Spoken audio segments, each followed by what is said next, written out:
Guapo. Yeah, so cold. Yeah, bingo, bitch, you guess it. Yes, we bugging like Ringo. Let's address it. You single, cause he double cross, but couldn't got me back. His ballsy like the sway. He shooting dudes like who's polluting blocks of bodies. That's a cop aside. Be sure that shorty porky too. Split his forks in the road. One day they saving, next they got aiming for your soul. And naming term, they just hoes. I'd rather shake the earth by hand in my plants. Hey, what's going on? I'm Kenneth. I'm with WVRI TV. I'm with Worcester native and local rapper on the scene, on the rise. This is our 508 Rising series where we're focusing and really looking at local Worcester talent and how they came up in our city, especially what they want to see for our city going forward. Can you introduce yourself? Yaw Amp, Yaw the man, Frozone. What you gotta say to the fans? Yeah, my name is Yaw Amp, YAWAMP. You should be able to find me on all platforms, all streaming platforms as YAW space AMP. All social media platforms YAW_AMP,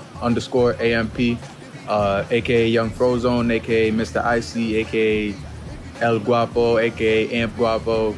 Names go on and on. Say that. All right, so we're going to be asking you a couple of questions about how you came up, especially how you came up in Worcester and who let you and grew you up to be who you are today. Also, we're going to be talking about your music, a little bit about what's going on in today's society. So just starting off, how did you come up in Worcester? Tell me a little about your roots.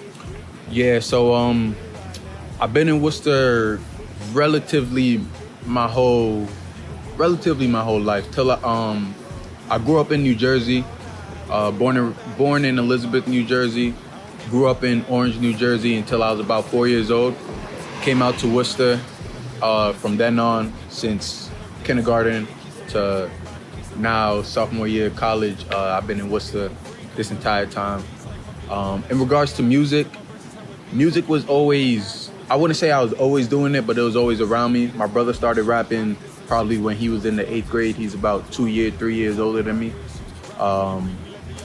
Then around, so I was always messing around with the music.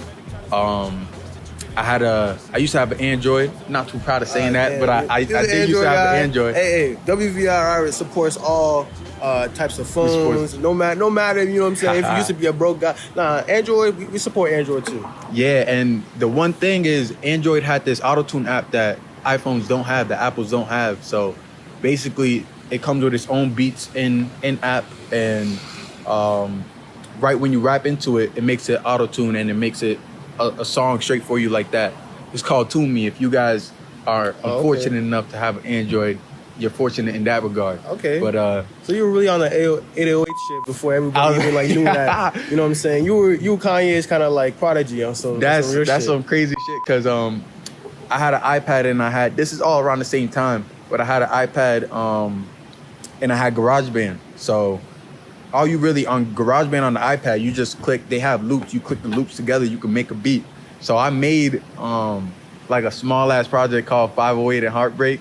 Okay. That will never come out, but all my niggas know some tracks from that. That's the early days. Damn, we can't even see like a sneak peek on WVRI TV or some real shit. I think maybe in the future when I'm already established, I'll be like, yo, this is what I came up on. Summer of 2016, I was in an Upward Bound program, and every summer we do a program where we like dorm at Clark University, and then there's a different theme each year. So that 2016 year, the theme was theme had to do with Empire, the show. You know that show? Yeah. About the music industry. So that whole summer it was themed in music.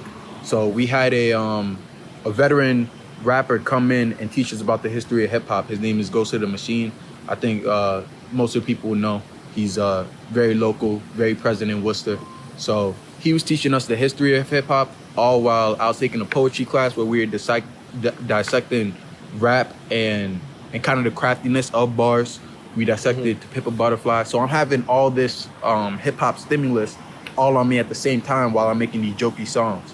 So then at the end of that summer, my counselor gave me a notebook, like a real nice notebook. And from then on, it was just like, wow. I gotta do this. Wow, so Upward Bound was really like there for your artistry as well as your pathway to college. I know they've done this for so many youth in Worcester where they're really that like middleman and getting people into college. We're showing them how to apply, showing them what steps it takes to actually get to a GPA where colleges can see you. Even specifically helping out with the FAFSA.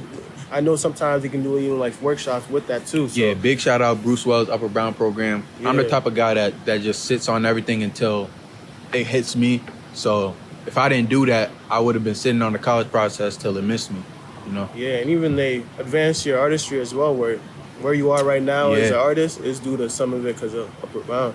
I just wanted to ask a little bit about your music, kind of going into college now, where you've been doing a couple of performances. I seen it at UMass Amherst. You did an Afro Ball. Also saw you at what was that function at New Africa House? Oh man, I should know the name. Oh, the Scythe. Yeah, the Scythe, and even everybody's doing that dip song. You know what I'm saying, with the dance move. Yes, sir. But even like shout out Monero, shout out Kid Fob, yes, sir. Shout out Kid Fob.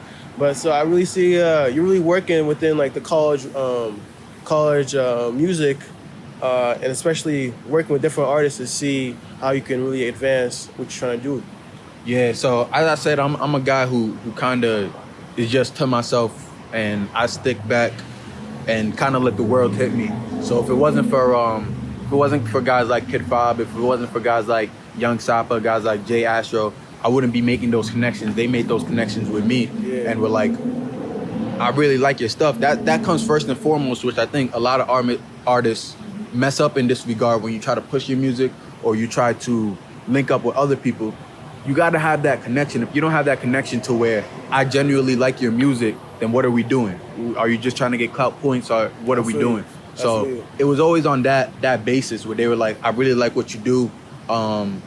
Here's what I do. Let's see if we can do something together. On some real shit, like people don't make it alone. There's really a team behind them. There's a foundation of other artists really working together to prop up that person to where they are today. Where even I was talking to Kyle, our cameraman in the back, we're really talking about how you need to start on your city first, and then really elevate to your state, and then that's when you get to the national level when you're really.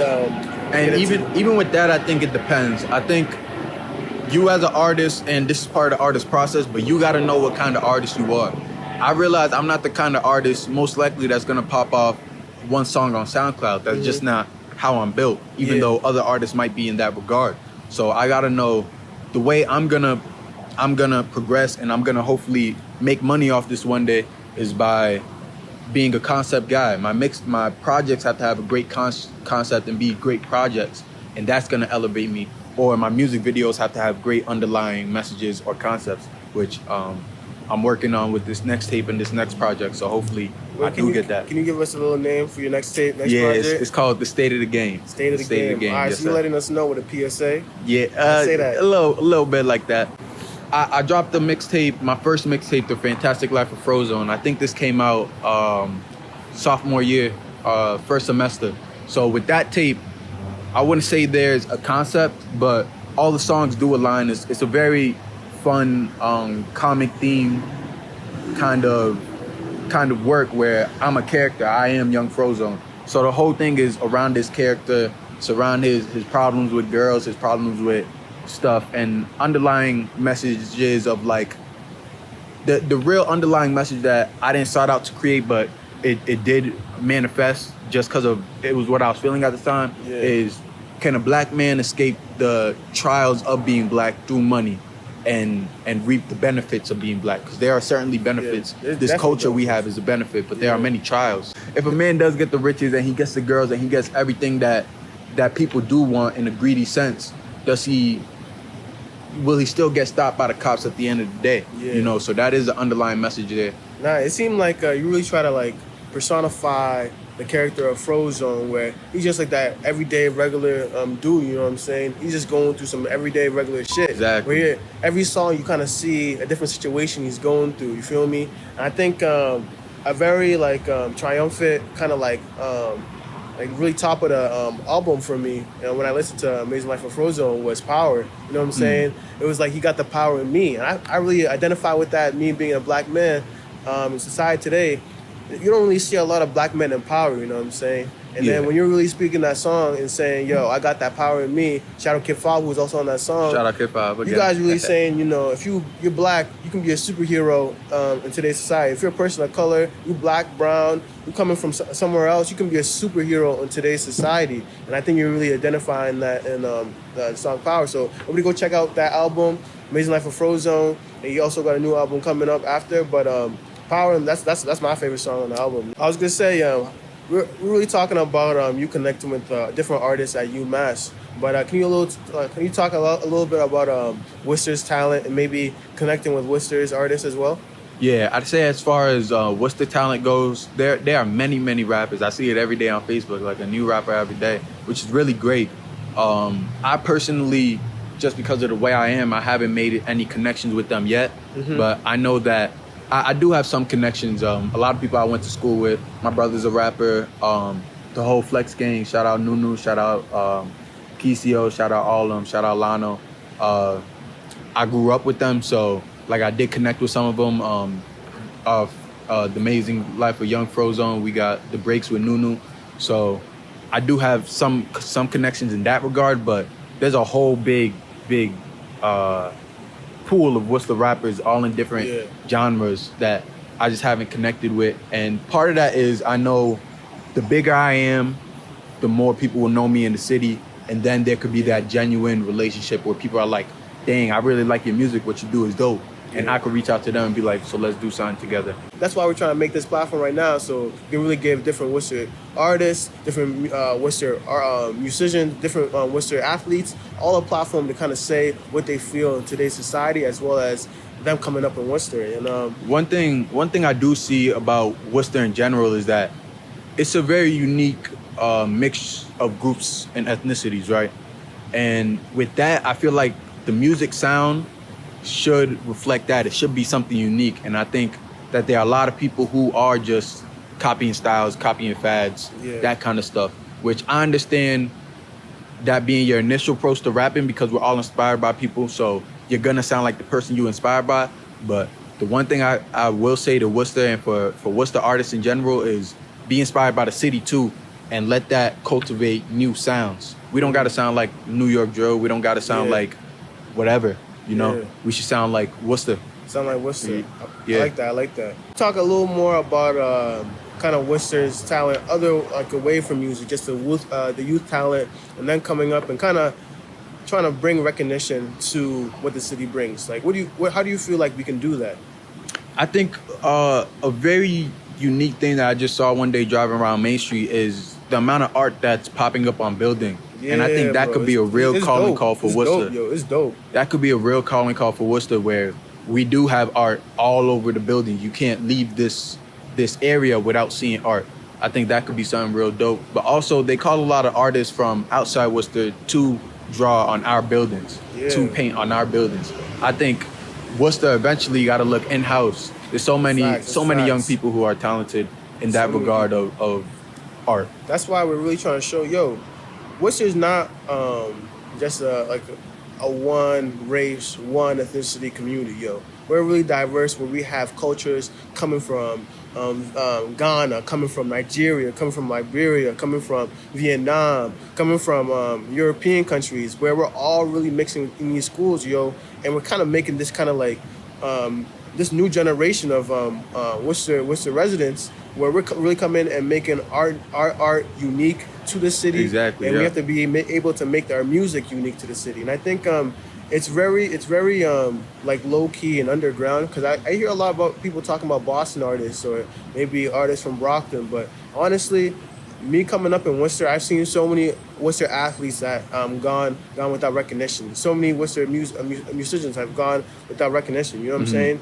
And we really need to be pushing that from like within.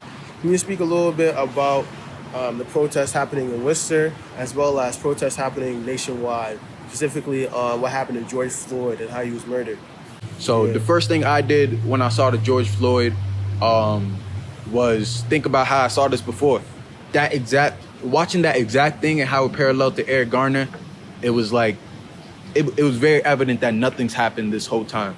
And then with the other killings of so many black individuals happening not only by cops but by white vigilantes or just white folk in general, and there being no prosecution for these murderers, like I myself have gotten numb to it. So it's like we grown up seeing videos of men looking just like us get killed. So are we, like, every time we see it happen, it's like I don't know whether to react or whether to just like look at it and say, wow, this is something I've seen before. Is it going to change? We say it's going to change for 15 minutes, and then after that, it seems like we go back to normal. Yeah. On some real shit, like ever since middle school with what was going on with Trayvon Martin, like my mom said, anytime she see me with a hood on, she's about to hit me. You feel me? So it's like I can't even like really like as a black man really look at myself and say, yo, I feel safe when I'm around the police because it's been engraved in my mind that they might do something to you. You feel me? And it's very hard to change people's minds, but yeah. I think it's very evident that if you do want to talk to any people who are ignorant to this regard, you have to tell them straight up, like things like that, like how you feel. You know what I'm saying? What we're talking about, if we say white privilege and things that things are really different between white and black people, it's as simple as Kenny can't wear a hood because he might die and his parents feel he might die just for wearing a hood. Like, that is something that there are people in this world that will never have to face that. And internally, black people face that a lot, where it's like, I can't do this or I might die. I shouldn't do this or I might die. Shouldn't do this or I might get sent to jail, you know? But I do have to say that I'm very proud of how widespread the protest has been. Like, at first, when I saw the protest happening in Minnesota, I was like, I've seen this before. I've seen the protests break out and even some riots break out, but I've never seen it become as widespread as this in every single state. They're burning down police stations. I've never seen that before. Police stations, really? They burned down the Minnesota police station, yo. Like, it was like, I forget what it was, St. Paul or Minneapolis, but they burned down the police station, yo. And when I peeped that, I was like, yo, they did that 50 years ago, bro. Everybody who was doing that, we might have not saw again the next morning, you feel me? Yeah. So it's like, I really do feel like stuff is changing.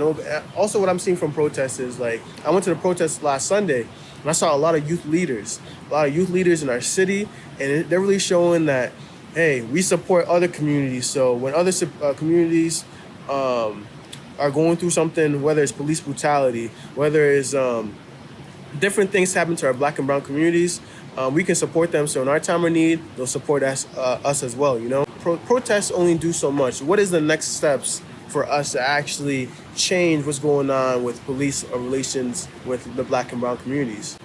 First thing is, people have to realize the protests and even the riots serve many purposes. The biggest purpose is that they get attention to the situation. There's more purposes, like people can genuinely vent, people can genuinely get what they've been holding in for many years of this happening out. But the biggest thing is the whole world is watching right now. This is what we wanted when we did protest. The whole world is watching right now. So now, what do? I think the history is the blueprint of that. If you want to look at the civil rights era, there were many different groups and individuals who took it upon themselves to organize these riots, organize the protests, train people in how to be peaceful in the face of people literally spitting at you or beating you. Like, there were people that organized this and then who planned for what happens after this. There was groups that, because of their strength in numbers and strength in these being college-educated youth who led these groups like CORE, groups like SNCC, groups like the NAACP were very prominent and powerful back then in saying, all right, now that we have all this attention, now we're going to put our local government in a place where we can negotiate them and tell them our demands. And then it grew to where we're so big where we could put the federal government in a situation where they have to meet our demands. And that's where the big figures like MLK came in, who could literally call up Lyndon B. Johnson and be like, yo, this is what we want.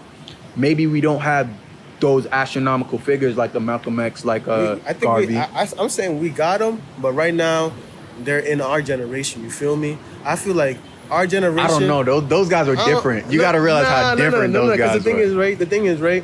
I feel like they were different, right? They had messed up hairlines. You know what I'm saying? Not even that, they were bro. marching. They were different. They were marching. They were also low key. They were dying for the cause. You know, I feel that. But and we kind of grew up a little differently. But at the same time, but like I'm saying, those guys dedicated their whole life to that cause. The MLKs, the Malcolm X's, That's true. Those guys. And it doesn't even have to be that in our scenario. Of course, it would help if we did have people who could be all in on that cause. But we don't. There was many groups that were working in the background that if we replicate those groups, we will have the same power to then demand things happening of our government, because people's hearts won't change. The people that created the system and benefit off the system, why would they want to see the system change? Right? True. So at the end of the day, we might not be able to save their hearts by saying change their hearts by saying we're literally dying on the streets.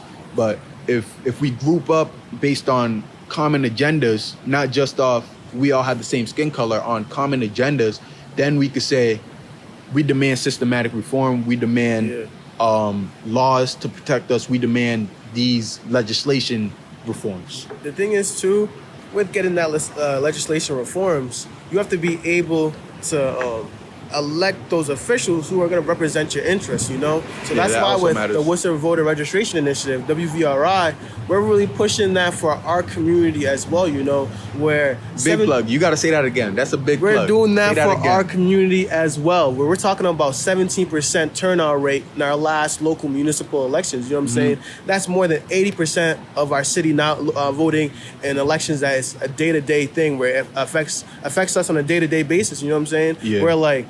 Even there was a report in the Worcester Research Bureau where they were talking about super voters, you know what I'm saying? Where specific people, these older folk in Worcester, are really deciding. I'm talking about old. I'm talking about 60 years and older, 55 years and older. That's really deciding in elections where their vote is legit, maybe for 5 people. You know what I'm saying? And the thing is, if you have that much power in the voting electorate, you know what that means. People who are trying to solicit your vote, they're going to only solicit that vote that has five times the power over that community that has zero times that power. You know what I'm saying? Yeah.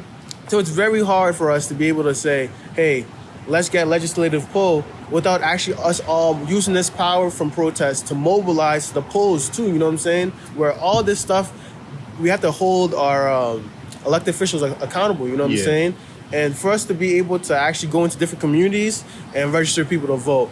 Tell people about political education and actually getting them to the polls, whether it's accessible polls, whether it's mail-in ballots. This is stuff we're trying to do with this organization to actually mobilize so we can get systematic change, not just within our city, but also kind of plant that seed for the youth in other cities to be able to get that systematic change as well. You know what I'm saying? Agreed. And I think that it's very important that people realize if you want to see change in your city, the federal government, most of what they do isn't affecting the individual. If you want to see change in the individual and the things around you, it got to be at that city, at that state level. And I think people got to think critically about what we do learn in public high school and what we do learn and what we don't learn, and then seek out the what we don't learn. So in that frame, we don't learn about the many positions that we can't vote in at the city level because there's power in that. I don't want to sound like a conspiracy thing, because this is not a conspiracy thing. This is real systematic tactics. If they don't want a specific group to have power, then you simply don't teach them about the ways you can grab power. Knowledge is power. You don't teach them about the cores, the SNCCs, the NAACPs. You don't teach them about those groups, because then those people could form groups like that and demand reform, demand change. You teach them only a small bit and tell them that's the whole history. You teach them to vote for the president, but you don't teach them to vote for your city official, your city council, your mayor. The thing is, a lot of people don't even know that education when they're even in middle school or high school, even at elementary school level. That's why we're trying to be able to kind of fill in the gaps right there too. You know what I'm saying? Where we're really working with high school officials, middle school officials to be able to have many civics lessons to tell you about why this is important. So once we plant that seed, once they become adults, that seed has flourished and became a beautiful plant. You know what I'm saying? So it's like, the thing is with Worcester though, we have to have a coalition of people saying there's a problem here. We have to be able to look at the problem and say what solutions is the best fit. And there's not a one solution fits all for every community. We have so many different communities in Worcester, like I said before. And specifically talking about our youth, like, and getting them out to the polls or just even educating them about these issues. How do you feel like we educate our youth? How can we push our youth to see these issues as something that is prevalent now and when they grow up as well? It's got to be stuff, at least for now and maybe the near future. It's got to be things like the program that you are building. It got to be outside, external. What's the voter registration initiative? Say that one more time. What's the voter registration initiative? It's got to be things like this. It's got to be external groups, because the public schooling isn't going to teach it at the moment. Because the people that control the public schooling, those elected school officials, were elected by that 5% that you were talking about earlier. 17%. 17%, my fault. We're elected by the 17%. If the 17% wants to be the people controlling power, that means they don't want you to know that you could vote people in and you could have your opinions matter. Therefore, they elect people who are going to push that agenda that they want so that they could be reelected. That trickles down to the school, and where the school is not going to teach you that you can vote on a local level and promote change, because then you mess up that power balance. So it has to be things outside of school, extracurricular programs that teach you about these things that we aren't taught in school. How do you feel like you can use your voice to be able to teach these youth, as well as inspire youth to be the next Malcolm, to be the next Martin? Let's say that maybe you can't fit these messages through your raps. If you do your raps, at the end of the day, you will cultivate a fan base, and now you have many platforms where now you can push that those agendas on the side. So maybe you don't want to rap about political stuff, or maybe you can't. You could talk about these political things through your Twitter, through your Instagram. I do take pride in pushing messages to the youth, to my peers, to everybody, and I think more rappers should take pride in that. Even though we might not be role models, we do have the power to influence. Tell me, what would you say to somebody watching this video right now who's inspired by you, but who's listening to your music and is listening to you right now and is really messing with what you're saying? What do you got to say to them on their come up, maybe their music journey, or maybe just becoming a man or a woman, or even just as being part of the Black and brown community? What do you got to say to them? Look directly in the camera. Say it to them right there. I'd say whatever you do want to be. So if you want to be a rapper, if you want to be whatever you want to be, or just being a man and a woman in general, it's important to watch, to sometimes sit back, don't say anything, and just watch how people go about in life. I've learned a lot of things just from watching people older than me go about their way of life. I learned that being a man isn't picture perfect. Maybe you have problems with your wife and you can't see your kids as often. How do you make up for that? Things like that. That's really what makes a man, instead of being able to be in charge of everything. We can't. That's life, you know? Facts. So being a man is knowing that life happens, life goes on, but being able to control what you can't control, doing the best you can. That's what being a man and a woman means. And things like that, things like what goes on in my mind, you'll hear through my raps, and I hope whatever goes through your mind and the things you think, I hope you allow it to change based on what other people are thinking. You're not stubborn, and I hope in whatever you do, who you are shines through that. Feel me? I hope y'all were writing that down, you feel me? Because that shit was free. That was free. That That's not shit was usually free, bro. Nah. That's not usually free. We don't give that out. Usually it's a TED Talk, behind closed doors. But we dropping gems. Where you gonna get gems for free? You gotta go to Icebox. Gotta go to Sierra Leone, you feel me? But all I gotta say is thank you for doing this interview with us. We're really trying to focus on all the rising talent, and you definitely are one. Thank you. So thank you for that. So Yaw Amp, WVRI. This is our first interview. local historian, local musician, local. I don't say celebrity yet. You know what I'm saying? I Not say yet, B-list not at all. celebrity. But let me know how you guys feel about this. Follow us at WVRI. 508 WVRI on all platforms, or WVRI 2020 on Facebook, and WVRI TV on YouTube. And can you just please tell us your upcoming album and maybe when that might be coming out, as well as any albums we should listen to before? The state of the game, I say, shoot, I really don't know when it's coming out at this point, but you know what? It should be out by July. I should be dropping stuff by July. So the state of the game, July, Yaw Amp. If you want to hear some other stuff, Yaw Amp on all platforms. The Fantastic Life of Frozone is out. The Fantastic Life of Young Frozone, is out now. All right, yo.